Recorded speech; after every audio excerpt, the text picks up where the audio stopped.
You ever hear voices in silence? Not the crazy kind, well, maybe a little, but the kind that creeps in when the world shuts up for a second and you're left alone with yourself. That still moment where something brushes against your chest, not with hands, but with a weight you can't explain. See, people laugh at that. They call it imagination, grief, maybe even madness, but not you. No, you feel it. You've always felt it. Like someone's been watching you, not to punish you, not to scare you, but to remind you you're not forgotten.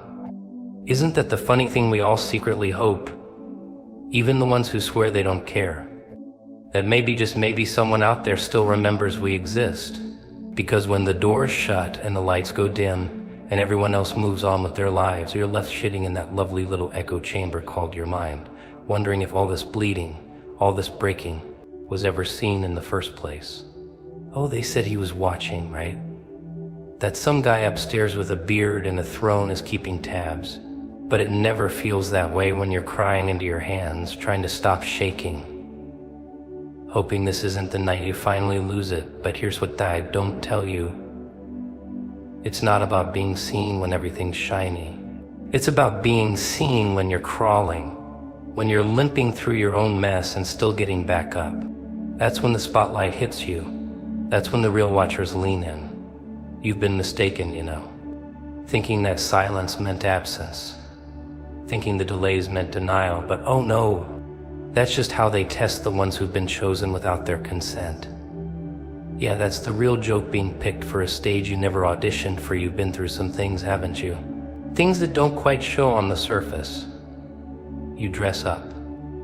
Nice. You smile. You answer, "I'm fine," like a pro. But underneath there's a graveyard of battles no one claps for.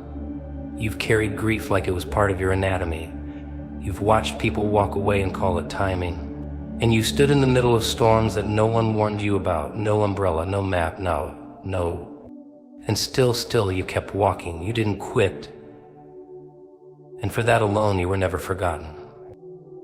No, you were being documented, watched, followed. See, there's a difference between forgotten and hidden. You were hidden. On purpose, pulled back while the pieces aligned in shadows. That's why things felt like they were moving for everyone else except you. That's why prayers turned into sighs. You weren't being ignored. You were being preserved. You were the prototype that couldn't be rushed. The experiment that needed just the right amount of pressure before the breakthrough. Because if they moved too soon, you would have cracked. If they spoke too early, you wouldn't have heard. So they waited. And you mistook the waiting as abandonment, but it wasn't. It was choreography. The kind that looks like chaos until you step back and see the rhythm. Every closed door wasn't punishment, it was redirection.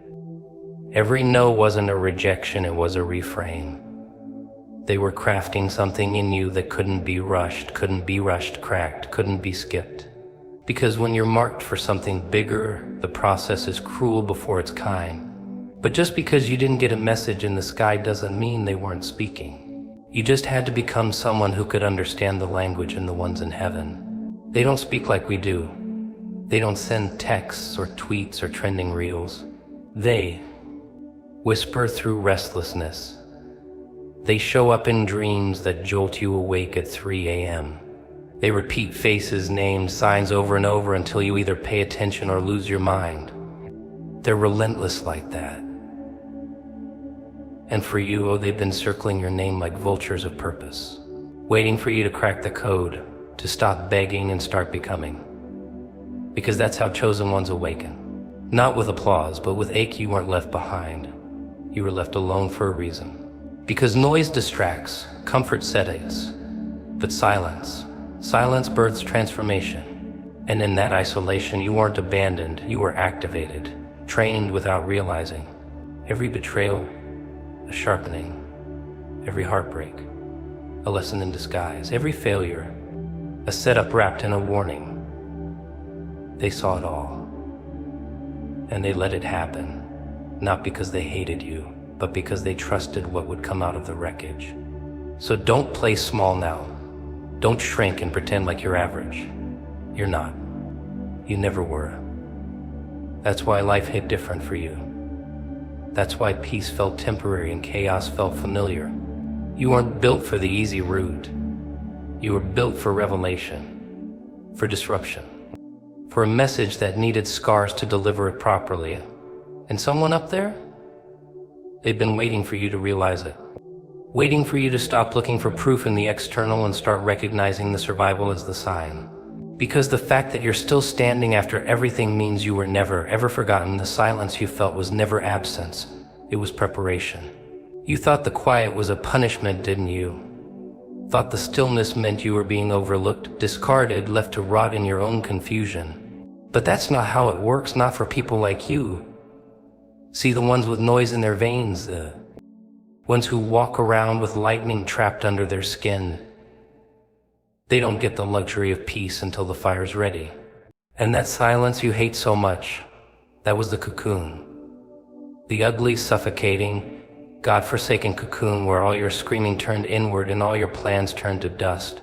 But it was never a void, it was a forge. You kept asking where everyone went, where the help was, where the signs were. You asked and asked until your voice cracked. And when no answer came, you assumed the worst. That no one was listening, that you were screaming into an empty sky, that maybe, just maybe, you weren't worth the reply. But let me tell you something real funny. Silence is the language of transformation. You don't bake a cake by screaming at it. You don't grow muscle by whispering to your bones. And you don't turn into something dangerous by being constantly comforted. No, you're sharpened by solitude, by discomfort, by that eerie, skin-crawling quiet that makes you face every little part of yourself without a single distraction. They were preparing you. Oh yes. Pulling back the noise so you could hear the one voice that mattered. Yours. Not the watered-down version. Not the people-pleasing echo. The raw one. The one buried under guilt and rules and expectations and fear. The one that only comes out when everything else shuts up. That's the voice they were after. That's the one they wanted you to hear. But you can't hear it in applause. You hear it when the crowd leaves and the lights go out. You hear it when you've got nothing but your own heartbeat and a room that won't answer back, and you hated it, didn't you? Hated how still everything became. How people stopped calling. How doors stopped opening. How it felt like you were stuck in some spiritual waiting room with no clock, no exit, no explanation. But what if that room wasn't a punishment? What if it was a dressing room, a war room? A place where they stripped you down just to rebuild you without the lies? Because let's be honest, you weren't ready before. You wanted the spotlight with shaky knees. You wanted the crown without the scars, and they knew it. So they shut the world out and turned the volume down until all that was left was the real you. Screaming to be born, they let you sit in the silence so long you started questioning it. Started wondering if you'd imagined the calling, the dream, the purpose. That's how they do it, you know. Strip away all the fluff until you're left staring at your own reflection. No filters, no edits, just raw reality. And in that place, that's where you found the truth. That's where the real training began. Because nothing trains a soul like silence. Nothing sharpens discernment like disappointment. And nothing builds resilience like being left with no one but yourself, and a whisper from the void. Preparation never feels like progress. That's the trick. It feels like dying. It feels like drowning in still water. But that's because the work was internal. They weren't fixing your environment, they were fortifying your foundation. They were rewiring the way you see, the way you think, the way you choose. Every delay was a detox. Every unanswered prayer was a redirection. Every closed door was insulation, not rejection. Because you weren't just being saved, you were being sculpted. And you don't sculpt with kisses. You sculpt with pressure, with silence, with heat. You were always going to be more than they thought, more than you thought. But they had to quiet the world so you could hear the strategy, the battle plan. The instructions that don't come through megaphones, they come through whispers, through gut feelings, through the kind of dreams that leave you breathless. But you can't get those messages when you're distracted by the noise of approval and attention. That's why they took it all away, not because you failed, but because you were being called into something that demanded silence before the sound. So while you were busy resenting the stillness, they were setting the stage. While you were begging for the noise to return, they were preparing the moment it would. But this time, when it does, you won't just hear it differently. You'll be different, and that changes everything. Your survival wasn't luck, it was protection. You think you just happened to make it out of that? That after all the chaos, all the knives in your back and the bombs under your bed, you just tripped and stumbled into survival like a drunk man falling into a safe house? That's cute. Really, you think the odds were in your favor? No, the odds were salivating at your destruction. They were betting against you, laughing, toasting their glasses while you cried on the floor. But something, somewhere, someone didn't let them cash in on that bet. You were shielded. Not spared, shielded. There's a difference, see, when luck walks in. It usually leaves just as quick. It's sloppy, it's random. It doesn't care about the story, but protection. That's personal. That's intentional. That's someone putting their hand over your life and saying, not yet, not like this. You were supposed to break, you were supposed to lose your mind. You were supposed to end it on one of those nights when it got too loud in your skull and too quiet in your phone. And yet, here you are, not unscarred, no, not untouched. But undeniably here, that should bother you. Not in the sad way, in the curious way. Because think how many people were stronger than you and still folded.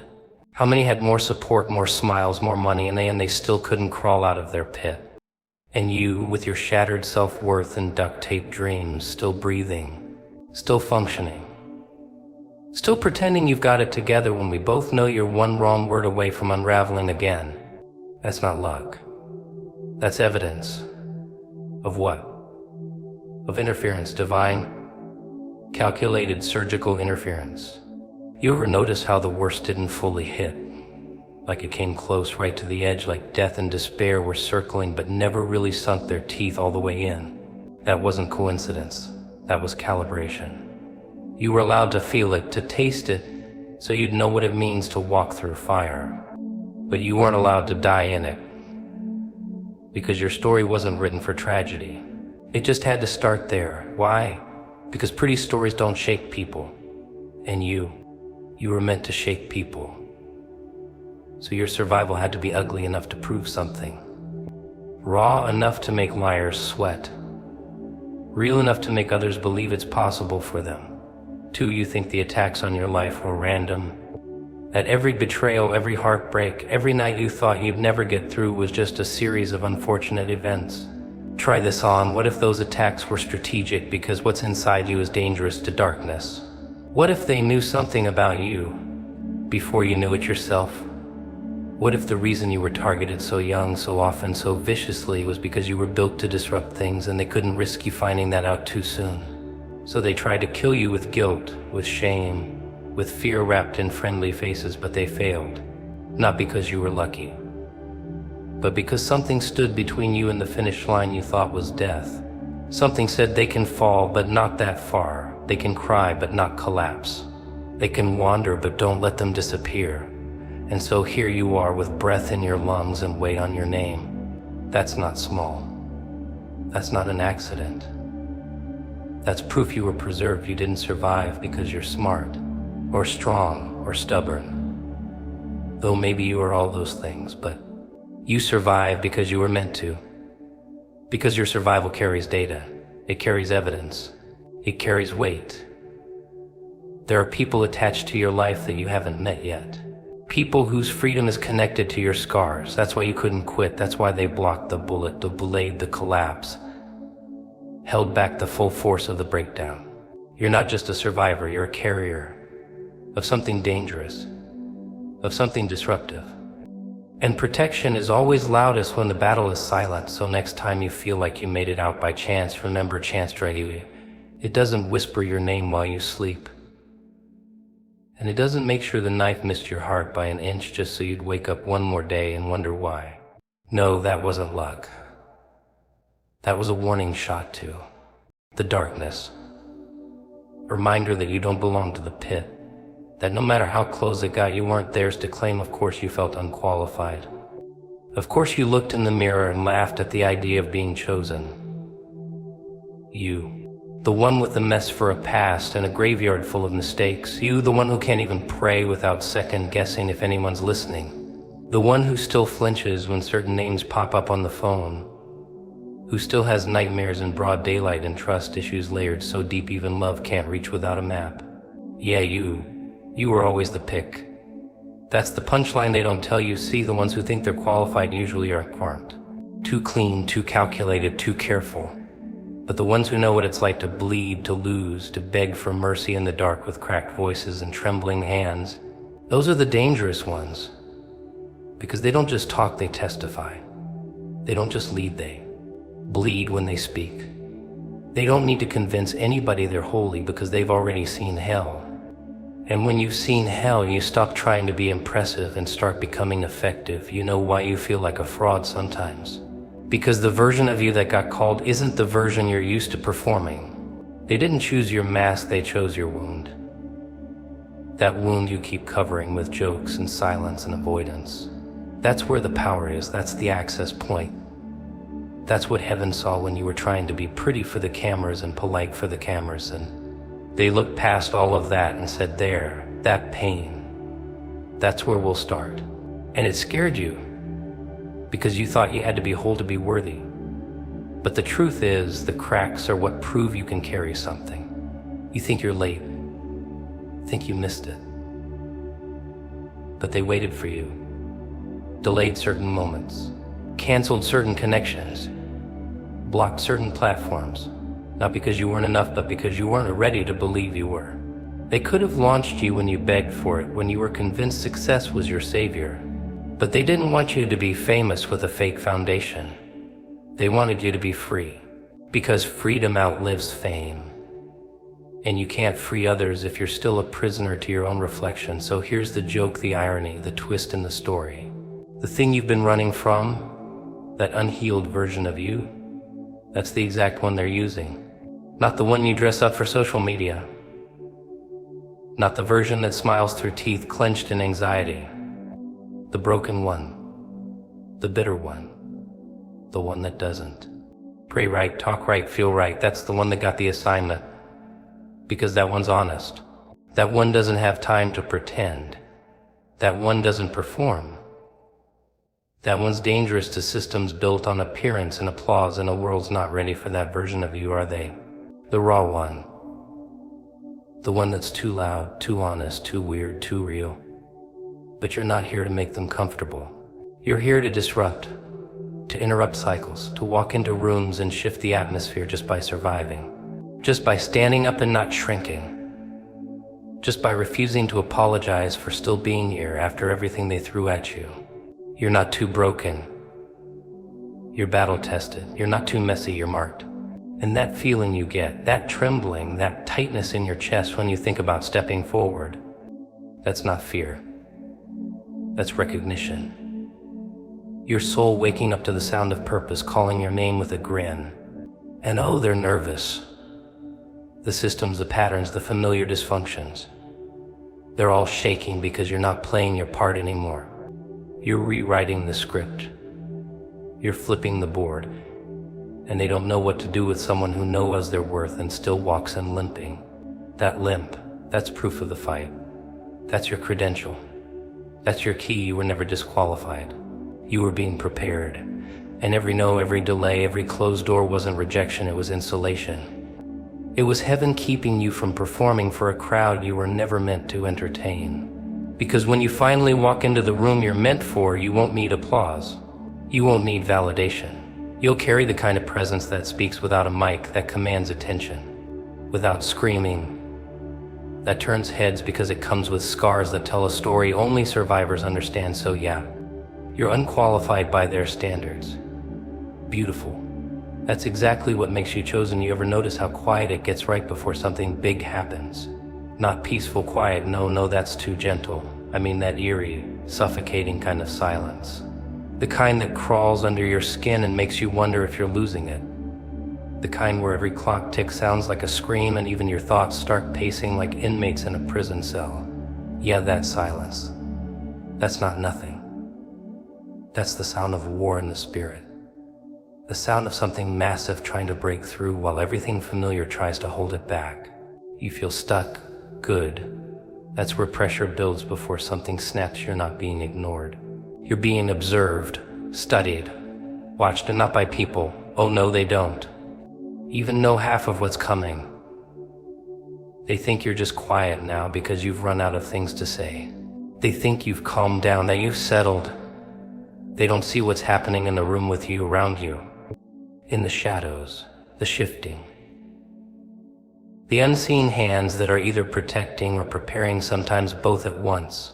You think those dreams are just dreams.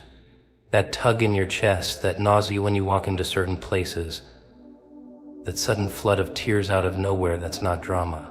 That's your soul reacting to a message your brain can't translate. Something's coming, and it's not small. That's why the pressure's high. That's why you've been under attack from angles that don't even make sense. You're not cursed. You're a threat. But threats get tested. You've been in a pressure cooker disguised as a season, and it's been turning up slowly. First the people left, then the peace, then the sense of time, then the motivation, until all that was left was you, raw, unfiltered, exhausted you. That version of you that doesn't sugarcoat anymore, that doesn't beg to be seen, that doesn't even explain. Their absence just vanishes and reappears stronger. It had to happen like that, because if it were comfortable, you'd still be cuddled up with your old patterns. But this time, the discomfort came with a purpose. This wasn't punishment, it was pruning. It was stripping away every illusion you built around survival. Because you don't need those illusions where you're going. You're not being elevated into a higher life just to pretend again. This next chapter doesn't have space for.